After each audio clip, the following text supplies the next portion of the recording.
Dear Patriots, before the news starts, please subscribe to our patriotic channel by clicking the subscribe button. Give us a thumbs up to this video.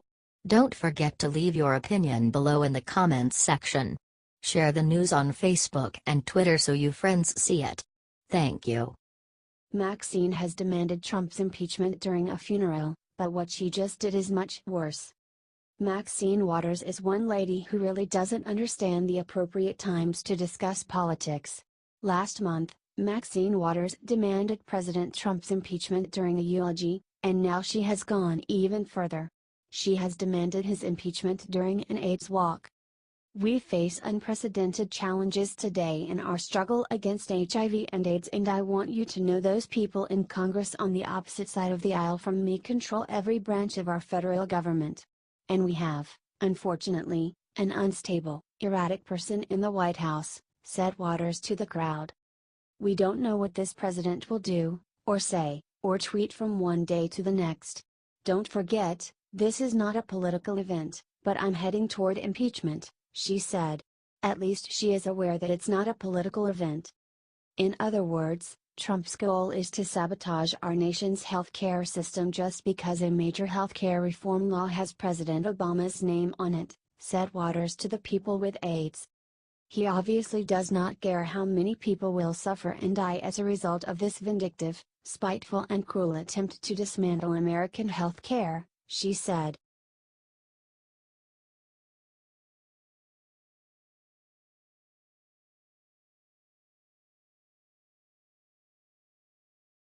Meghan McCain rips Whoopi and sleazy Dem Representative Wilson for calling Trump a liar.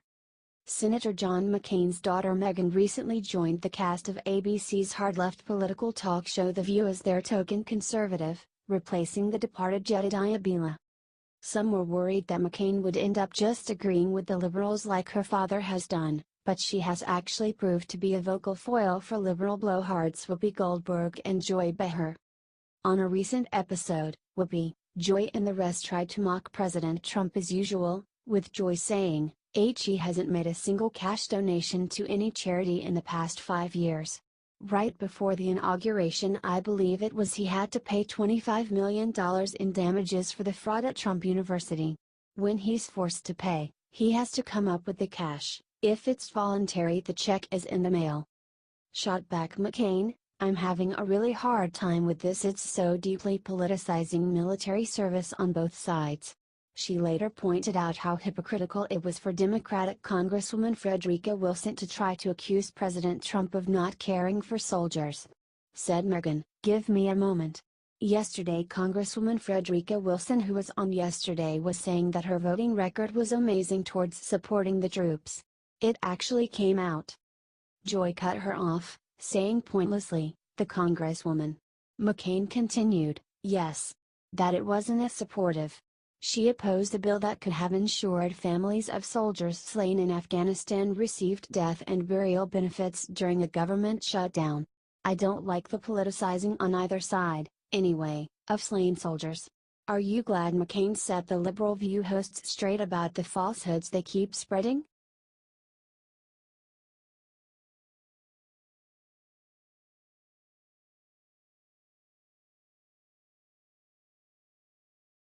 MSNBC's Joe Scarborough goes on scathing rant making fun of Bannon's weight. Liberals and Democrats in the media are very against fat shaming. However, they act very differently when it's about a conservative or someone they disagree with politically. Lena Dunham made this tweet, "For months I was really against anyone saying anything about Donald Trump's looks. I was like, that makes us just as bad as him." Over that. They are also constantly making fun of Chris Christie's weight. MSNBC's Joe Scarborough went on an angry rant that seemed to be about Steve Bannon being chubby both physically and metaphorically. Steve Bannon thinks that you're the fools. He thinks that, I guess he doesn't think you can read, because Steve Bannon, he worked for Goldman Sachs.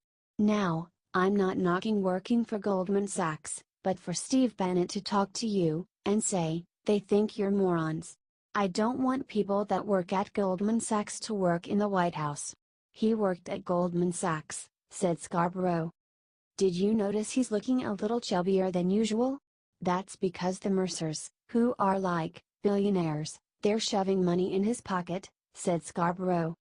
Do you think the media is full of double standards?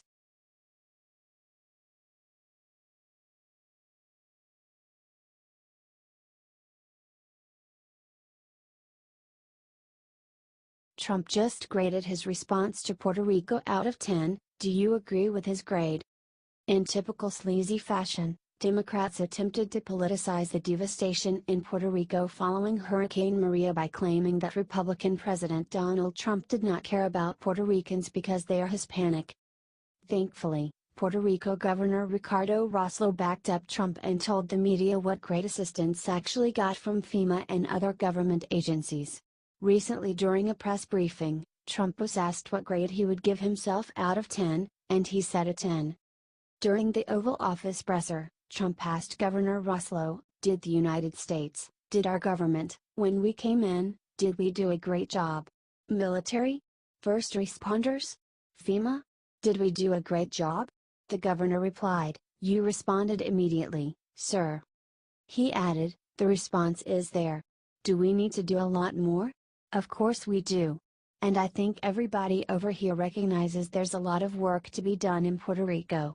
But with your leadership, sir, and with everybody over here, we're committed to achieving that in the long run. Trump then turned his FEMA administrator Brock Long, asking simply, Brock? Brock replied that it's been a tremendous effort. Added Trump, this is actually bigger than anything we've seen. And yet I think our response was better than anyone has ever seen. Do you think Trump deserves a 10 out of 10?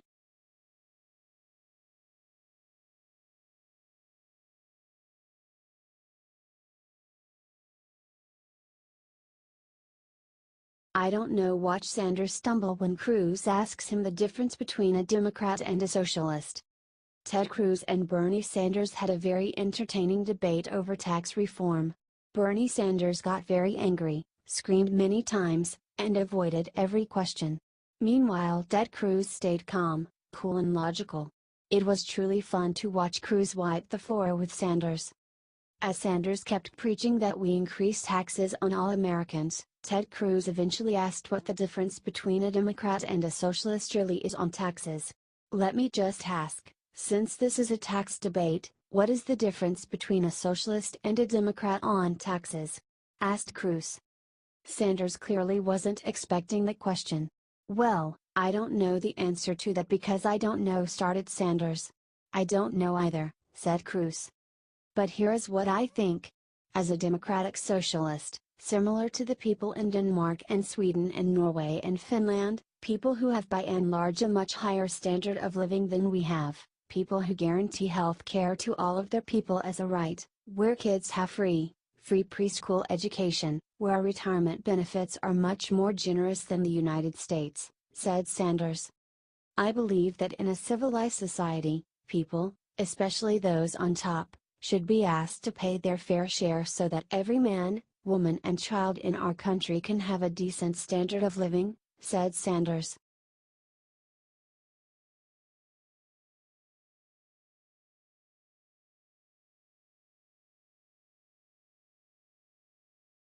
A public school just made its students pretend that they are all Muslim.